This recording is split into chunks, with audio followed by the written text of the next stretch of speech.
la une de l'actualité ce soir, un visage et un nom pour les 18 victimes de l'attentat du café Aziz Istanbul. Parmi eux, des imams, un coordinateur d'ONG, un officier de l'armée burkinabé. L'horreur aveugle et méchante des terroristes a faussé des vies. Pendant ce temps, les deux Koweïtiens disparus dans l'attentat sont rapatriés. Images et émotions à suivre dans cette édition. Dans cette édition également, vous le savez, dans certaines grandes villes du Burkina, les tricycles sont réputés pour leur obstruction de la circulation. De par leur stationnement anarchique au mépris du code de la route, les tricycles gênent le passage. Quels sont les désagréments causés par ces tricycles?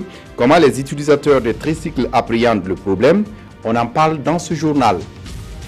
Dans ce journal, le président sierra-léonais a lancé un appel à l'aide internationale après les inondations et les glissements de terrain qui ont fait plus de 300 morts avec des centaines de disparus à Freetown.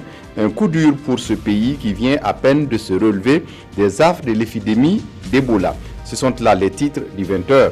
Mesdames, Messieurs, bonsoir, ravi de vous retrouver. La solidarité et la compassion internationale à l'égard du Burkina Faso après ce que la capitale Ouagadougou a vécu dans la nuit du dimanche. Le ministre délégué à la défense allemand présente les condoléances de son pays au Burkina Faso. Reçu ce matin à Kossiam, Ralph Brantensit était accompagné d'une forte délégation. Le ministre allemand a réaffirmé la volonté de son pays à accompagner le Burkina Faso dans sa lutte contre le terrorisme. Jean Zongo, Mounira Kiri. La République fédérale d'Allemagne est solidaire du Burkina dans la lutte contre le terrorisme. Le secrétaire d'État du Parlement allemand, reçu par le président du Faso, condamne au nom de son pays l'attaque du café Istanbul et présente ses condoléances au peuple burkinabé. Les victimes du terrorisme sont les victimes de tout le monde civilisé. Ce sont aussi nos victimes et nous sommes à votre côté et nous resterons et demeurerons à votre côté. La lutte contre le terrorisme a une dimension internationale et à cette entrevue avec le président Roch Kaboré, le secrétaire d'État du Parlement allemand réitère l'engagement de son pays à accompagner le Burkina dans la sécurisation de ses frontières et dans la traque des terroristes. Nous mettons un axe prioritaire sur le nord de votre pays pour protéger et surveiller les frontières. Puis dans le cadre de l'Union européenne, l'Allemagne est engagée au Mali, mais dans ce programme de formation des forces maliennes, nous avons décidé de l'élargir et de le proposer également aux forces de sécurité burkinabé. L'Allemagne est déjà partie prenante de l'Alliance pour le Sahel, une initiative franco-allemande qui intervient dans la coopération multilatérale pour la sécurisation de la bande sahélo-sahélienne. Après Kossiam, la délégation allemande a eu un entretien avec le ministre de la Défense, entouré de la haute hiérarchie militaire. Un visage et un nom pour les 18 victimes de l'attentat du café Aziz Istanbul, 7 burkinabés et des victimes de 7 autres nationalités. Parmi eux, des imams, un coordinateur de l'ONG, un officier de l'armée burkinabé. L'horreur aveugle et méchante des terroristes a fauché des vies, mais pas seulement. Les barbares ont aussi anéanti des espoirs. Zalissa Sanfo. 18 morts, 18 vies fauchées en une seule nuit. 18 personnes pleines de vie et qui n'ont rien fait que de s'offrir un dîner, un petit café, comme cela arrive à tout le monde. 18 visages disparus à tout jamais. Madame Napon, directrice des ressources humaines du Centre national de recherche scientifique et technologique. Son sourire sur toutes les photos en dit long sur son goût de la vie. Ces 2 Koweïtiens, juste arrivés au Burkina Faso pour prêcher la parole de Allah et de son amour infini. En dînant ce dimanche soir au café Aziz Istanbul, ils étaient loin de s'imaginer que c'était leur tout dernier dîner. Les terroristes en avaient décidé ainsi. Avec eux, Abdoulaye Diallo, étudiant burkinabé à l'université islamique de Médine. Venu en vacances dans sa terre natale, il y restera pour toujours. Amadou Tano manquera beaucoup à sa famille, mais aussi à tous les fidèles musulmans de la grande mosquée de Dioula Souba. Il n'y dirigera plus jamais la prière. Le lieutenant Marc Stéphane Tiendre Béougou. De ces brefs témoignages que nous recueillons des publications de ses amis sur la toile, il avait choisi le Café Aziz Istanbul pour un rendez-vous amoureux avec sa fiancée après un long temps passé au Mali à défendre le pays du fleuve Djoliba contre ces forces du mal qui y sèment terreur et désolation. Coïncidence, malheureux hasard ou rendez-vous du destin. Inoussa Keketa avait fini de dîner dans ce restaurant, puis avait accompagné sa mère à l'aéroport pour son pèlerinage à la Mecque. Tragique destin. Il avait oublié son téléphone. Revenu pour le chercher, c'est son corps sans vie, criblé de balles, qui ressortira de ce restaurant. Les deux enfants de Ahmad Beli ne verront plus jamais leur père. Le propriétaire du glacier, le Festival des Glaces, un glacier bien connu de la capitale, subira le même sort, fauché par une balle assassine de ces terroristes. Isidore Zongo, coordonnateur de l'ONG Welthunger Hilfe. Ces balles assassines de ces deux terroristes ont mis fin à son combat contre la faim dans le monde.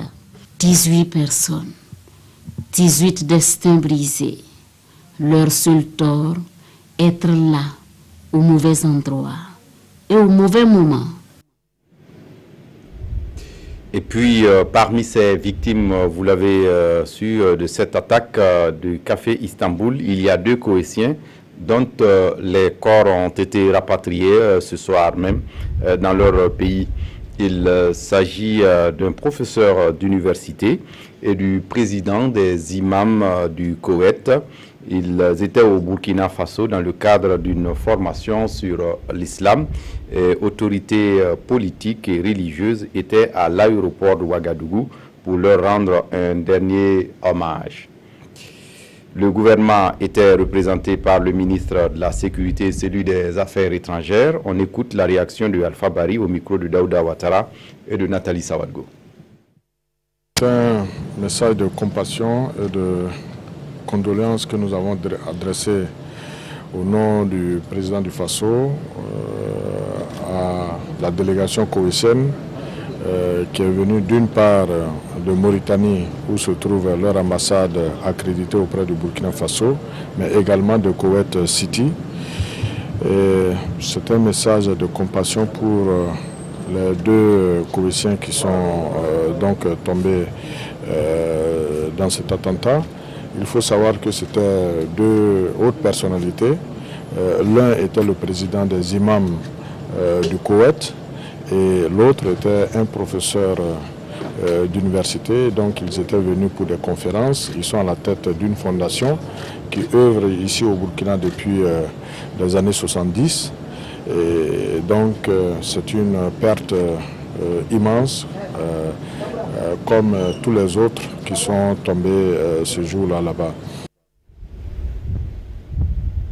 Les présidents d'institutions du Burkina sont allés, quant à eux, apporter leur soutien aux blessés de l'attentat. La délégation a encouragé par ailleurs le personnel soignant pour son engagement. Tangarouber Kafando. À l'hôpital Yalakado-Ouedraogo, les présidents d'institutions sont au chevet des blessés de l'attaque du Café Istanbul. Une visite qui s'inscrit dans l'élan de solidarité enclenché depuis l'attaque terroriste de dimanche 13 août 2017. Solidarité avec les victimes, solidarité avec les familles des victimes, les institutions étant en première ligne dans le fonctionnement du pays. Bon, il est normal de notre devoir également de venir vraiment encourager toutes ces personnes-là. Les présidents d'institutions ne sont pas venus les mains vides. La délégation a apporté une contribution symbolique de 700 000 francs CFA à la direction de l'hôpital et s'est également renseignée sur l'évolution de la situation sanitaire des blessés depuis les premières heures de l'attaque. La majorité, après les 2 premiers jours, ont pu être libérés. Que ceux que nous avons jusqu'à présent sous la main ont peut dire en principe que leur vie n'est plus en danger, genre pronostic engagé. Bon, c'est vrai qu'on a un cas qui est un peu difficile que nous avons, après les interventions pour des questions de commodité, on l'a transféré à Tangandoua, à l'hôpital Blaise Compaoré. Mais les autorités ont donné des instructions pour qu'on envisage une évacuation. La délégation a également félicité les forces de défense et de sécurité et le personnel soignant de l'hôpital pour tous les efforts consentis pour sauver la vie des blessés de l'attaque. 3 jours après la barbarie des méchants sur l'avenue Kwame Nkrumah, l'activité économique ne s'est pas pour autant arrêtée, même si elle tourne aujourd'hui au ralenti. Mais c'est surtout le moral des occupants des lieux qui est le plus édifiant. Christine Koulibaly. Kwame Nkrumah, 72 heures après l'attaque. Il est 10h30 à notre arrivée sur cette avenue qui constitue l'un des poumons économiques de la capitale burkinabé. Si la vie semble reprendre son droit sur l'avenue, l'activité économique, elle est touchée par la morosité. C'était déjà compliqué. Bon, en plus de cela encore, vous voyez que ça ne peut pas ne pas affecter l'activité. Il n'y a pas la clientèle. Il n'y a pas la clientèle. Depuis ce matin, je n'ai eu que 2 clients seulement. Donc, ça ne va pas. Ça ne va pas. Tout le monde a peur. Peur pour leur sécurité ou encore peur de l'avenir de la plus belle avenue, cette deuxième attaque semble avoir eu raison du moral de certains. On a dépassé. Je ne sais pas comment on va dire. Le moral est bas. Ça même si on ne le dit pas. Parce qu'il n'y aura plus d'affaires sur l'avenue Kwame Nkrumah. C'est fini comme ça. Pour d'autres, par contre, pas question de céder à la peur. C'est les sauvages. C'est nous les combattants. Donc, on ne doit pas baisser les bras. On doit venir seulement pour débourrer un peu. Il faut vraiment comme ça. Optimiste, on espère vraiment que dans les jours à venir, que ces choses-là vont vraiment plus se répéter. En attendant le retour à la sérénité, la scène de la terreur continue d'attirer le regard des passants qui l'observent, qui avec consternation, qui avec un regard inquisiteur. La folie meurtrière des terroristes qui se manifestent au nord-est du Nigeria. 3 femmes kamikazes se sont fait exploser à l'entrée d'un camp de déplacés à Mandandari. Le dernier bilan des autorités locales fait état de 28 morts et 80 blessés. Nouveau bain de sang au Nigeria. 3 femmes kamikazes se sont fait exploser mardi en fin de journée dans le nord-est du pays. Au total, 28 personnes ont péri. L'attentat a également fait plus de 80 blessés. Les 3 explosions se sont produites à quelques minutes d'intervalle à 25 km de Maiduguri, la capitale de l'État du Borno. Un district qui a déjà été la cible de nombreuses attaques de la secte djihadiste de Boko Haram. Les victimes faisaient leur marché à l'entrée d'un camp de réfugiés lorsque les bombes ont explosé. La violence a redoublé dans la région depuis que l'armée nigériane a forcé les combattants islamistes à quitter leur base en décembre dernier. À Fadan Gourma, des jeunes musulmans acquièrent des connaissances sur la vie du prophète de l'islam. Une vie, selon les organisateurs, basée sur la recherche de la concorde et de la paix. 2 semaines durant, une centaine d'enfants musulmans donc ont pu apprendre comment un jeune musulman doit se comporter en société. Alassane Tiendrebego d'Andi Banga. Âgés de 6 à 16 ans, c'est au total 110 enfants qui ont pris part à ce camp de mémorisation coranique organisé par l'agence Al-Badar. Et cette cérémonie est une occasion pour les organisateurs de présenter le fruit de cet apprentissage coranique au public. Les enfants ont pu répondre à toutes les questions que les chefs ont posées. Bon, vraiment, tous ceux qui ont été là, ils étaient vraiment très contents d'avoir leurs enfants qui répondent à ce genre de questions qu'eux-mêmes, souvent, ça peut être difficile qu'ils peuvent répondre à ça. Vous savez que l'islam, c'est une religion de tolérance, de paix. Mais actuellement, tant que vous n'enseignez pas les enfants cette religion de paix, ils seront embrouillés, qu'ils vont les rentrer à la télé, à la maison, en famille, ils vont vouloir pratiquer dans leur vie sociale. Et quand nous initions ces camps de mémorisation coranique, nous les enseignons de ce qui est interdit, nous attendons qu'ils mettent en pratique les enseignements qui ont été dispensés. Pendant 25 jours, ces colons venus des différentes localités du Burkina ont été outillés entre autres sur la vie du prophète Mohammed, les invocations et la lecture du Saint-Coran.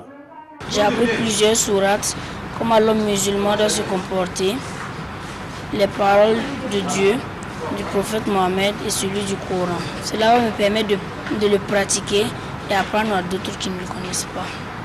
On doit se comporter bien dans la société. Ce qu'on a appris là, on doit montrer ça à nos camarades, à ceux qui ne connaissaient pas, aux parents aussi.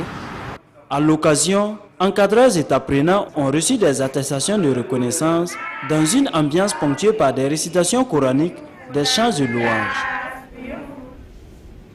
Hier 15 août, les chrétiens ont célébré l'Assomption et à Dissine dans le Yoba, la fête prend des allures particulières. Mais cette année, les événements de la capitale ont été ressentis dans cette partie du Burkina. Dimitri Badini. La fête de l'Assomption ou encore la montée de la Vierge Marie vers le ciel est célébrée chaque 15 août par l'Église catholique. Alléluia, Alléluia. Ici, à la paroisse Sainte-Thérèse de l'Enfant Jésus de Dissine, cette fête consacrée à la Vierge Marie est célébrée à travers une messe, ponctuée d'une procession, chants, danses et prières. Des moments intenses pour le chrétien de témoigner sa foi et de développer sa spiritualité mariale. À cette fête, les prêtres du diocèse, comme ceux venus d'ailleurs, étaient nombreux à prendre part à la solennité de l'Assomption. Bien que nous honorons la Vierge Marie, nous célébrons le Christ ressuscité qui nous donne d'être à l'image de la Vierge Marie, des fils et des filles bien-aimés de Dieu, d'accueillir sa grâce et aujourd'hui particulièrement avec les événements tragiques que nous avons connus. La Vierge Marie, en chantant son cantique d'action et grâce, rappelle les souvenirs douloureux de son peuple. La 15 août à Dissine, comme chaque année, draine un grand monde, venu de divers horizons du Burkina et de l'extérieur. Une occasion de retrouvailles ou de découverte pour certains et pour d'autres de témoigner leur ferveur religieuse. C'est une grande fête pour nous, nous célébrons la montée de la Vierge Marie au ciel. Nous sommes vraiment très contents de vivre cette fête avec nos frères, nos parents. J'ai entendu parler de la fête de 15 août à Dissine. Et comme je suis jamais venue, et j'ai une amie qui est de la localité, dont elle m'a invitée. À cette fête de l'Assomption, hommage a été rendu aux victimes de l'attentat terroriste de dimanche dernier et une prière prononcée pour la paix au Burkina Faso et dans le monde. Dans le reste de l'actualité, les animaux de trait occupent une place importante, surtout dans les zones rurales du Burkina. Et l'ONG britannique Brook, qui s'intéresse au bien-être des équidés, est convaincue que l'amélioration de la santé et des conditions de ces animaux peut contribuer significativement à relever le revenu des ménages ruraux. Ce matin à Ouagadougou, l'ONG et ses partenaires forment les agents du ministère des Ressources animales sur les normes OIE. De quoi s'agit-il exactement? On en parle avec Yacouba Gamene et Yolande Lompo. Le plus souvent, ils demeurent le seul moyen de transport disponible et sont au service de la sécurité alimentaire des familles rurales.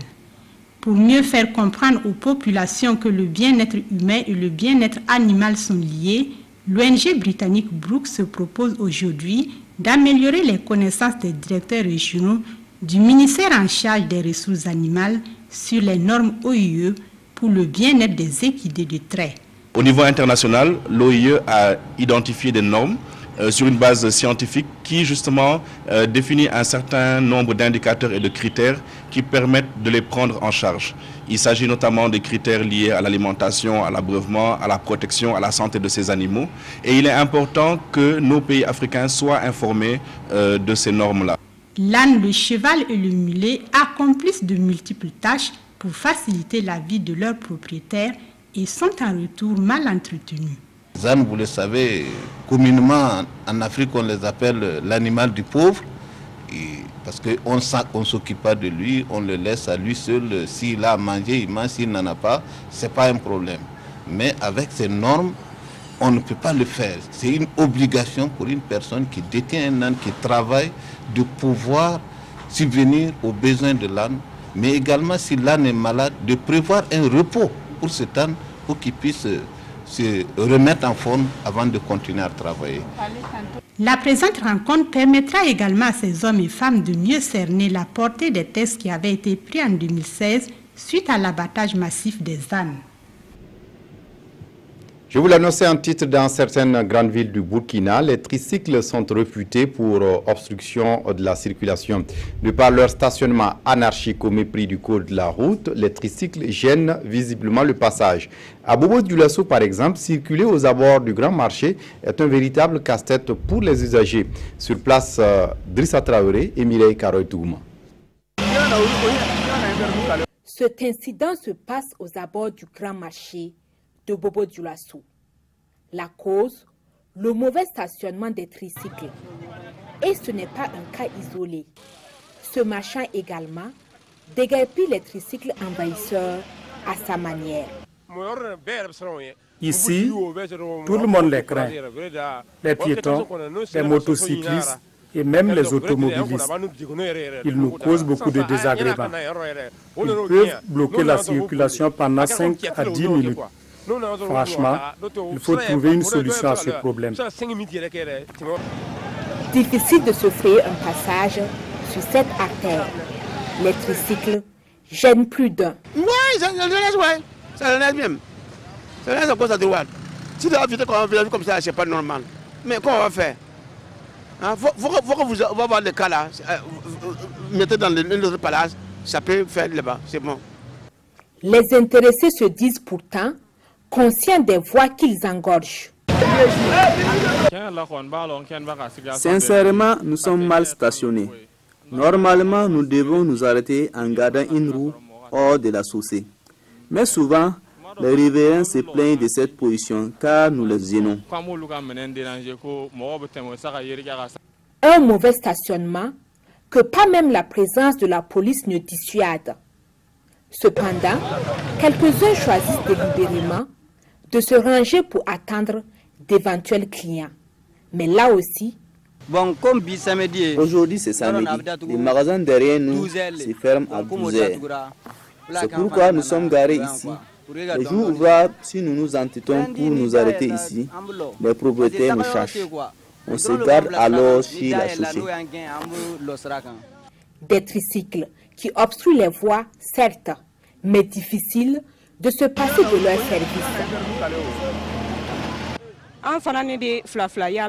Nous n'avons pas assez d'argent. C'est pourquoi nous prenons les tricycles malgré les risques et l'inconfort. Aussi, ce sont nos enfants. Et conduire les tricycles est pour eux un gagne-pain. Un tricycle peut transporter 10 à 17 clients par voyage en raison de 100 francs CFA par personne. Il les convoie dans les différents quartiers de Bobo-Dioulasso. Des nouvelles de la campagne agricole en cours dans la province du Sourou. Elles sont rassurantes selon nos équipes sur place. Dans la localité de Tougan, par exemple, le riz est au stade de talage, le sorgho et le mil en stade de montaison. Du côté de Di, le riz est au stade de piquetage et le maïs en montaison et floraison. Mais les chenilles légionnaires inquiètent. Constat avec Ibramba et Aïcha Dianda. Dans l'ensemble, la campagne agricole présente une bonne physionomie dans la province du Sourou. Ici, dans les bas-fonds rizicoles du secteur 5 de Tougan, le riz est au stade de talage. Et le groupement Tilo Nana, qui exploite 28 hectares dans cet espace aménagé, attend faire de bonnes récoltes si la pluie continue. À la récolte, on peut avoir 8 tonnes par hectare, mais tout est en fonction de la saison. Dans la zone de Tougan, ce qui est beaucoup plus produit, c'est surtout le sorgho, et ensuite le maïs, le mil. Le début du mois de juillet, on a rencontré des postes de sécheresse à partir du 5 jusqu'à fin juillet. Donc, il y a d'autres qui n'ont pas pu mettre en place les céréales, ceux qui ont été un peu en retard là. Et donc, il y a beaucoup qui ont converti leurs parcelles en culture de rente. Au niveau du périmètre irrigué de Di, en cette saison humide, ce sont les riz et le maïs qui sont exploités. Ici, le riz est au stade de piquetage et le maïs est en montaison-floraison. Mais les paysans ont constaté ces derniers jours un arrêt de pluie occasionnant ainsi des attaques de chenilles. Dans le mois de juillet, nous avons été en tout cas victimes dans les exploitations de producteurs d'attaques de chenilles légionnaires. Et présentement, je crois qu'il y a plus de peur que de mal. Mais nous sommes en train de suivre toujours l'évolution, voilà, parce qu'à tout moment, on peut être surpris par une autre attaque. Ce sont respectivement les zones de Tougan, Di, Kassoum et Toini qui ont subi ces attaques de chenilles légionnaires. Mais les stades des cultures sont un peu disparates d'une localité à une autre dans la province du Sourou. La région des Cascades est l'une des régions du Burkina les plus touchées par le phénomène des chenilles légionnaires. Dès le mois de mai, déjà, les chenilles étaient dans plusieurs localités. Une situation qui a beaucoup affecté le démarrage de la campagne agricole dans cette partie du pays. Quelques mois après, quelle est la physionomie actuelle des plants? Les chenilles ravageuses des cultures sont-elles toujours d'actualité? La situation va-t-elle jouer sur le rendement attendu dans cette région agricole? Explication avec Hadi Sandamba. De Douna dans la Leraba à Sideradougou dans la Komoé, en passant par Kiribina, l'espoir renaît peu à peu. Les cultures reprennent tant bien que mal leur croissance après le passage des chenilles ravageuses. La physionomie des plants varie en fonction des localités ainsi que des variétés. Du maïs et des arachides au stade de floraison par-ci, du riz au stade de montaison par-là. Voici ce qui est donc de la campagne agricole dans la région des Cascades à cette première décade du mois d'août. Une situation alarmante due également aux poches de sécheresse enregistrées au mois de juin et de juillet. Au moment des semis là, il ne pleuvait pas. On a eu un pluie, on a semé. Pour l'application d'engrais aussi, ça tombait que le 15 de 6e mois, il ne pleuvait pas. C'est finalement à la deuxième décade de juillet que les pluies ont repris et depuis lors, bon, on connaît quand même une reprise qui permet vraiment d'espérer. Le pire est que les chenilles sont toujours présentes sur la quasi-totalité des parcelles. Une situation qui risque de compromettre l'objectif du rendement escompté dans cette partie du Burkina Faso. Il y a des poches où des chenilles résistent toujours et avec le risque d'attaquer même les épis quand il s'agit du maïs. Et ça peut être très grave. Ça peut jouer beaucoup sur les rendements, puisque quand les gens ont sémé, à ce moment il pleuvait. Après, au stade levé, les pluies les ont stoppé. Et pourtant, il fallait appliquer l'engrais, que ce soit l'urée et le NPK. Comme le sol est sec, on ne peut pas appliquer. Et à la direction régionale en charge de l'agriculture des Cascades, l'on s'inquiète déjà pour la prochaine campagne agricole. Quand vous circulez dans certains champs, vous voyez déjà les papillons qui apparaissent, qui vont pondre et qui vont prolonger le cycle jusqu'à la saison prochaine. Il faut craindre que dès le début de la saison prochaine, l'infestation ne soit importante. C'est dire donc que tous les regards sont désormais tournés vers les autorités pour une éradication du fléau. Aussi ont-ils tous les yeux rivés vers le ciel pour une prolongation des pluies jusqu'à mi-octobre. Comme quoi, la fin précoce des pluies risque de compromettre les calculs des uns et des autres. À l'étranger, le président sierra-léonais a lancé un appel à l'aide internationale après les inondations et les glissements de terrain qui ont fait plus de 300 morts et des centaines de disparus à Freetown, la capitale, et où les autorités ont commencé à enterrer les victimes. Le porte-parole de la Croix-Rouge, Patrick Massakwa, a déclaré que le bilan officiel de 312 morts serait sans doute revu à la hausse. La Sierra Leone est en situation d'urgence. Inondations, glissements de terrain et coulées de boue ont fait plus de 300 morts et des milliers de disparus à Freetown, la capitale. Mardi, le président de ce pays d'Afrique de l'Ouest a lancé un appel à l'aide internationale. Les ONG présentes sur place sont elles aussi inquiètes. Dans le pire des cas, il y a eu un glissement de terrain qui a emporté une bonne partie de la colline avec les habitations et les familles. Des centaines de corps ont été extraits de la boue. On s'inquiète de la possible contamination. Le choléra a déjà frappé le pays par le passé. C'est pour ça qu'on essaie de fournir de l'eau potable et de soigner les enfants qui sont vulnérables. Le quartier de Régent a été l'un des plus touchés, comme en témoignent ces images. Ce désastre est un nouveau coup dur pour la Sierra Leone. Le pays, l'un des plus pauvres au monde, peinait déjà à se relever de plusieurs années de guerre civile et de l'épidémie du virus Ebola. On referme ce journal avec la revue de presse des quotidiens ce mercredi, revue de presse signée Aimé Solange Guigma. Nouvelle attaque terroriste à Ouagadougou à qui profitent ces multiples attaques, titre l'Express du Faso. Quoi qu'il en soit, tel le roseau, le Burkina ne doit pas rompre, assure le journal Le Pays. Car, explique-t-il, ces barbares veulent plomber l'envol économique du pays et de fragiliser l'État dans le but de l'ankyloser. Il n'est pas non plus exclu, poursuit ce journal, que ce soit le modèle de coexistence religieuse au Burkina qui ne plaise pas à certains. Fort heureusement, renchérit le quotidien, les Burkinabés ne sont pas tombés dans le piège de la zizanie, de la stigmatisation et de l'intolérance. Ils ont plutôt développé, indique l'observateur Palga, une formidable résilience face à l'innommable, comme s'ils n'attendaient pas plier l'échine devant des obscurantistes ivres de sang. Cependant, les journaux s'inquiètent du sort de l'avenue Kwame Nkrumah après cette nouvelle attaque terroriste, si bien que Sidoya se demande ce qu'il adviendra des activités économiques sur cette artère vitale pour l'économie du pays. Ce qui est sûr pour le journal Le Pays, Kwame Nkrumah ne doit pas mourir. Tout en saluant la réactivité et le professionnalisme des FDS, le journal pense qu'il faut y renforcer la sécurité en y augmentant le nombre de caméras de surveillance ainsi que dans les artères stratégiques de la capitale. Même au-delà, insiste le quotidien dans les grandes villes et le renforcement des contrôles dans les agglomérations et sur les axes routiers.